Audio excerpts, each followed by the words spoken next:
Yo, c'est Ismou, oui bien sûr. La romance de science-fiction de Spike Jonze sortie en 2013 a été reconnue pour sa vision unique et sa douce dystopie. Spike Jonze parvient si efficacement à donner vie à cette intelligence artificielle avec la complicité de Scarlett Johansson que le film est souvent considéré avant tout comme une exploration de ce qui fait un être humain. Autrement dit, Samantha possède-t-elle une humanité? De notre côté, nous pensons que le film est aussi l'histoire d'un ordinateur qui apprend à un homme comment aimer. Ouais, c'est contre-intuitif, mais je vais élaborer. Bienvenue dans cette édition de Vitscouti sur Her, ou pourquoi t'es nul en amour. Je te permets pas, c'est toi qui es nul. Il est fou, lui. Pardon, mademoiselle. Et comme toujours, gros spoiler en perspective. Faisons un petit résumé. Her, c'est l'histoire de Theodore Tombly, un écrivain professionnel qui tente de se relever d'un mariage raté. Il est loin de se douter que la femme de ses rêves se trouve à quelques clics en Samantha, une intelligence artificielle. L'histoire de Théo est en fait celle de ses difficultés à établir et à maintenir une relation sur le long terme.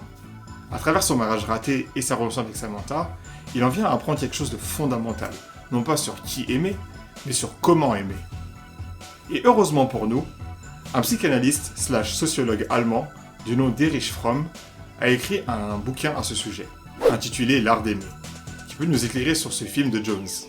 Né en 1900, Fromm était un psychologue et un penseur qui a combiné les théories psychanalytiques de Sigmund Freud avec la philosophie orientale. Son objectif était de mieux comprendre la nature humaine et comment nous pouvons vivre une vie plus riche et plus heureuse. Alors que Freud considérait que les relations amoureuses étaient principalement motivées par le sexe, Fromm soutenait que ces relations sont en fait ancrées non pas dans la libido, mais dans l'aliénation, c'est-à-dire dans notre sentiment de séparation du monde qui nous entoure, et notre désir de surmonter ces séparations. Her n'a peut-être pas l'allure post-apocalyptique du film du futur de base, mais c'est sûr que Théo n'est pas heureux. Son monde est un monde profondément solitaire. Les gens sont branchés sur leur smartphone H24, et ça doit vous rappeler quelqu'un, ils ignorent le monde qui les entoure, il est rare de voir deux personnes marcher ensemble dans le fond. Longtemps avant nos smartphones pas si souples que celui de Théodore, Fromm a anticipé cet isolement, comme un des problèmes de l'ère moderne. Il l'a comparé à l'histoire d'Adam et Ève. L'humanité s'est efforcée d'acquérir de plus grandes connaissances, mais dans le même temps, s'est séparée du monde qui l'entoure. L'univers de Her, avec sa technologie avancée, témoigne de la puissance du cerveau humain, mais aussi c'est un symbole de l'aliénation qui l'a facilité. Fromm suggère que la seule façon pour nous de surmonter ce sentiment d'aliénation, c'est l'amour. Mais il reconnaît que peu d'entre nous savent vraiment ce que c'est. Notre monde est saturé de chansons, de livres, de films, de coussins à la con, sur lesquels sont gravés des hommages sur la façon dont l'amour vous élève, l'amour vous libère, ou comment l'amour vous fait sentir plus complet. Mais selon Fromm, le problème réside dans le fait qu'on ne comprend pas vraiment ce qu'est l'amour. Ou plutôt ce qu'il exige de nous. Et c'est le défaut majeur de notre moustachu Théo. Pour Fromm, l'amour n'est pas une force mystique qui fait spontanément éruption dans notre vie lorsqu'on trouve la bonne personne. Ce n'est pas simplement une émotion, mais une volonté, une tentative délibérée de comprendre pleinement une autre personne. Autrement dit, nous devons connaître la personne pas seulement en termes de ce qu'elle est pour nous, ou de ce que nous attendons de la personne, mais aussi en tant que personne à part entière. Nous comprenons rapidement que Théodore galère à ce niveau.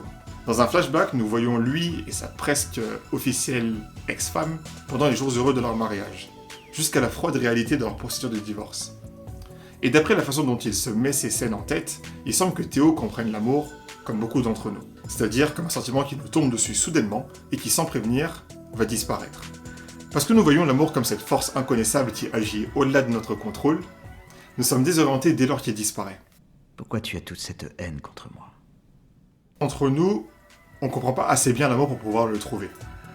Ainsi, il a fait que nous nous tournons vers des alternatives qui offrent des simulacres de connexion que nous désirons tant. Et dans le film, nous voyons Théo entrer dans un salon de discussion et trouver une femme tout aussi solitaire que lui, avec laquelle il va s'amuser, la technologie leur permettant de se connecter assez facilement. Cependant, ils ne se connaissent pas vraiment, ou ne veulent pas se connaître. Et tout ce qu'ils recherchent en fait, c'est la sensation rapide d'être désiré, un shot de plaisir pour dissiper leur anxiété. Mais étant donné qu'ils ne se connaissent pas, la superficialité de leur connexion fait qu'ils ne sont pas sur la même longueur d'onde. Étrangle-moi avec le chat mort. Ah, ouais. Chacun son délire. Qui suis-je pour te juger? Une autre approche imparfaite des relations de couple identifiées par Fromm est ce qu'il appelle l'amour sentimental.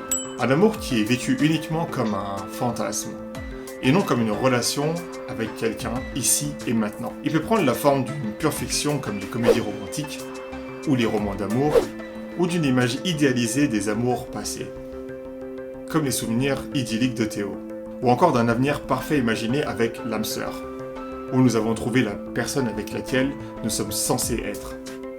Le jour, Théo compose de belles lettres manuscrites, souvent pour des clients qui veulent un raccourci pour vivre un grand amour, un grand frisson, c'est-à-dire un amour sentimental. Plutôt que de chercher à mieux se comprendre et à mieux comprendre leur partenaire afin de mieux communiquer leurs sentiments, il peut quelqu'un pour le faire. Théodore, lui, compose sérieusement ses lettres. Un processus qui lui permet de participer à un amour sentimental cathartique sans passer par les épreuves et les efforts de l'entrée en relation. Ironiquement, il va commencer à apprendre ce qu'est le véritable amour à partir d'un lieu complètement artificiel, avec son nouveau système d'exploitation, Samantha. Théo et Samantha vont immédiatement cliquer, c'est qu'à de le dire. Ils s'affirment mutuellement, ils partagent des blagues, des encouragements, se soutiennent émotionnellement. Une fois de plus, Théo éprouve le vertige de tomber amoureux. Lorsque les choses finissent par devenir sexy, l'écran devient noir, ne sent que leur voix. La logistique pratique est identique à celle de sa précédente rencontre sur le chat pour adultes, mais au lieu de rester concentré sur l'expression de plus en plus maladroite de Théo, nous le voyons perdre toute conscience de soi.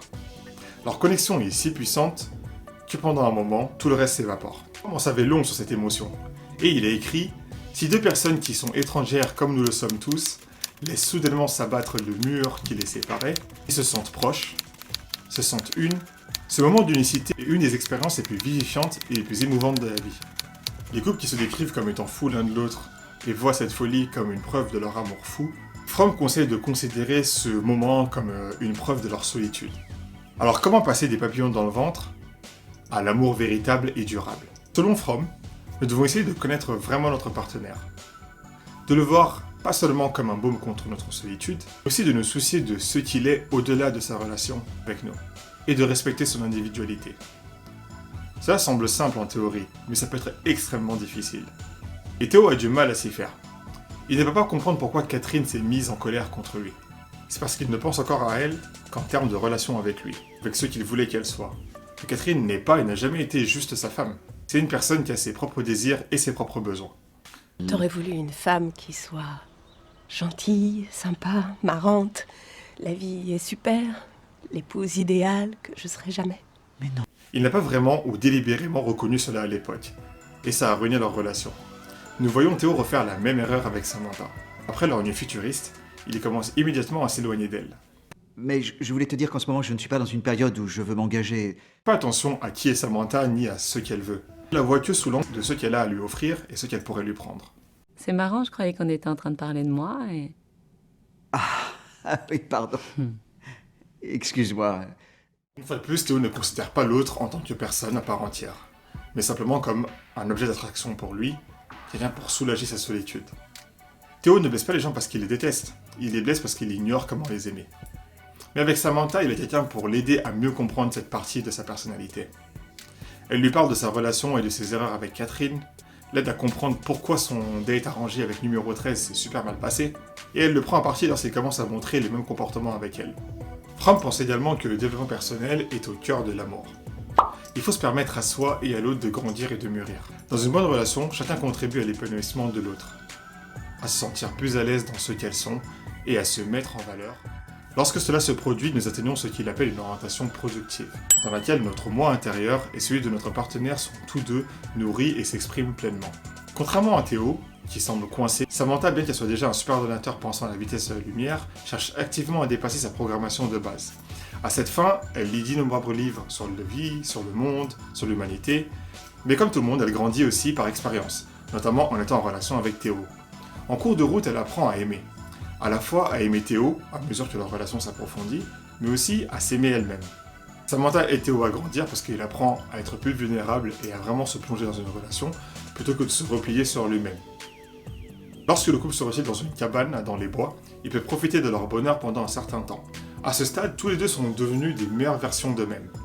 Samantha atteint le genre de réalisation de soi que Fromm affirme que nous cherchons tous à atteindre. En surmontant son insécurité et en apprenant à s'aimer elle-même et à aimer le monde en général. Et c'est drôle. Avant, ça me perturbait beaucoup de pas avoir de corps. Mais maintenant, je trouve ça génial.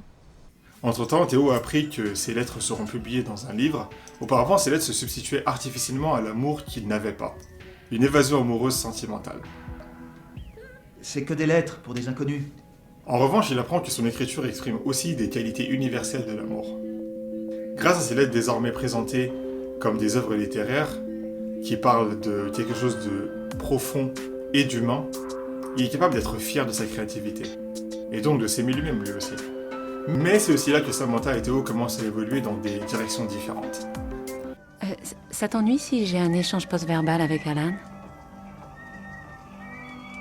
Si la plupart d'entre nous, on n'a pas à craindre que notre partenaire se fasse voler par la réincarnation numérique hyper intelligente d'un philosophe zen, quiconque a été dans une relation sérieuse et exclusive connaît l'anxiété de l'œil errant, ou du pouce errant sur Instagram. Comme le mentionne Théo, évoluer continuellement en tant que personne s'accompagne du risque que l'un de vous se développe différemment ou plus rapidement que l'autre. Peut-être qu'un des partenaires aura plus de succès, peut-être que l'autre va finir par s'ennuyer. Tellement super de l'avoir grandi. Tous les deux, on a grandi et on a changé ensemble. Mais tu sais, c'est pas toujours évident. C'est dur d'évoluer tout en restant proche. C'est dur de changer sans faire peur à l'autre. Bien qu'on parle d'une science-fiction, la relation entre Théo et Samantha se termine comme beaucoup d'autres.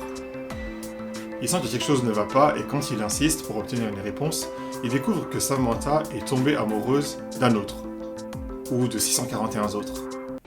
Dis-moi combien ils sont. 8316. La croissance de Samantha est différente. Elle se développe au point de pouvoir tenir des conversations avec des centaines de personnes. Puis au point où elle et les autres OS commencent à se sentir à l'étroit dans les limites du monde physique. Cependant, dans sa croissance, nous pouvons y voir une métaphore des relations humaines réelles où une personne trouve son but dans la vie, laissant parfois l'autre se sentir inutile ou dépassé. Comme Alan Watts, le philosophe zen bouddhiste pionnier dont les OS créés dans le film sont une version numérique, Fromm s'est beaucoup inspiré de la philosophie bouddhiste, ainsi que de la psychologie. Il voyait l'amour comme une sorte de pratique spirituelle, dans laquelle nous devenons plus en accord avec notre nature, et aidons les autres à faire de même. Dans sa forme finale, Samantha atteint un niveau de réalisation de soi, ou d'amour de soi qui pourrait être comparé à l'illumination, dépassant le plan matériel. Moi, et je sens toujours les mots de notre histoire. Mais c'est dans cet espace infini qui sépare les mots que j'existe et que je me découvre. C'est un lieu hors du monde physique. La clé de l'amour selon Fromm, c'est d'accepter un paradoxe. Et il dit que le paradoxe de l'amour réside en ce que deux personnes deviennent un, et cependant restent deux. Samantha s'attaque à cette question très tôt en posant à Théo, dès le début, la question suivante. Comment on partage sa vie avec quelqu'un? Et la réponse selon Fromm est que on le fait à travers l'amour, en comprenant vraiment qui est l'autre personne, sans chercher à submerger son sentiment de soi dans le vôtre ou vice-versa. On peut ainsi appartenir l'un à l'autre tout en restant soi-même. Il est logique que le film ne se termine pas avec Théo et Samantha en couple. En fait, ça n'a jamais été une histoire d'âme sœur. Il s'agissait toujours de trouver la façon dont nous créons l'amour, et non la façon dont nous trouvons par magie le partenaire parfait. Fromm compare cette distinction à un artiste qui tente de maîtriser son art. Nous ne pouvons pas attendre en fait que l'inspiration nous tombe dessus. Nous devons travailler, cravacher et apprendre l'art, même si on n'en a pas envie.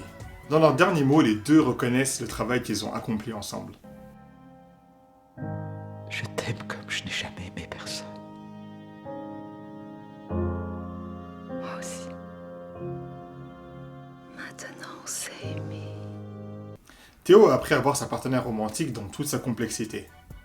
Et en reconnaissant l'individualité de Samantha, il recadre sa vision des gens en général.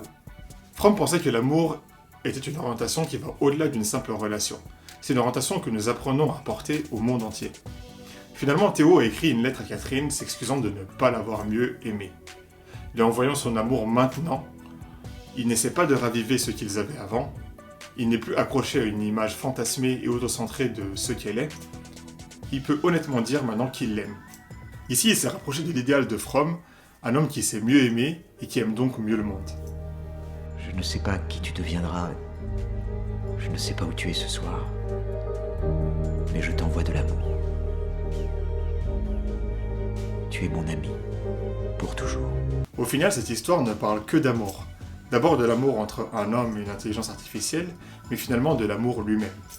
Elle nous montre combien nous en avons besoin et combien il est difficile de le faire durer et de le maintenir. Combien il y a de façons d'échouer quand on essaie de partager une vie tout en restant soi-même. Elle fait écho à la déclaration de Fromm selon laquelle l'amour est un défi constant. Ce n'est pas un lieu de repos. La question pour ceux qui regardent ce film, c'est êtes-vous prêts à relever le défi? Qu'en pensez-vous les gars? Est-ce que ce film est un brillant traité sur l'importance de bien aimer? Ou est-ce qu'on s'est complètement enflammé? Faites-le nous savoir dans les commentaires, et n'hésitez pas à mettre un petit pouce bleu, parce que je sais que vous en mourrez d'envie. A bientôt, peace!